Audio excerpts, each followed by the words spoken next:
Auto మరియు ఇతర వాహనాల ఏసీలను ఆర్టీఓ ఆఫీసులో ఇప్పుడు ఉన్న పద్ధతిలో కాకుండా నూతనంగా ఆటోమేటిక్ టెస్టింగ్ కేంద్రాలు ఏర్పాటు చేసి ప్రైవేటు వ్యక్తుల ద్వారా ఎఫ్సీలు చేయించాలన్న ప్రభుత్వ నిర్ణయాన్ని తక్షణమే ఉపసంహరించుకోవాలని AP auto trolley driver union CITU జిల్లా ప్రధాన కార్యదర్శి కె ప్రభాకర్ ప్రభుత్వాన్ని డిమాండ్ చేశారు. ఆటోమేటిక్ టెస్టింగ్ సెంటర్లను రద్దు చేయాలనే డిమాండ్తో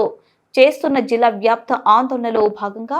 AP auto and trolley drivers union CITU జిల్లా కమిటీ ఆధ్వర్యంలో స్థానిక కొత్త బస్టాండ్ ఆవరణంలో ధర్నా కార్యక్రమం ఆటో యూనియన్ న్యూ సిటీ అధ్యక్షులు ఎస్ హుషేన్ వలీ అధ్యక్షతన నిర్వహించారు.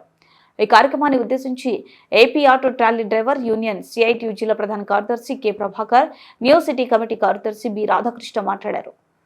ప్రభుత్వం వాహనాల సామర్థ్య పరీక్షలలో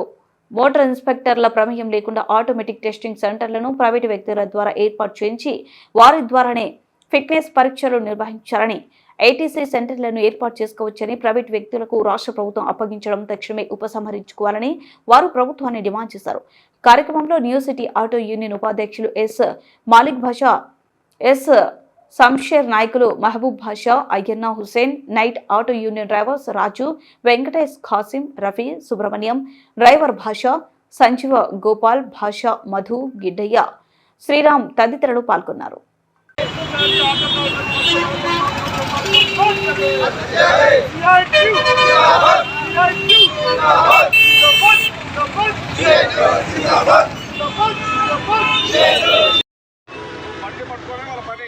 కాబట్టి ఇట్లాంటి భయంకరమైన చట్టాలు తీసుకొస్తుంటే కూడా మనం నోరు మీద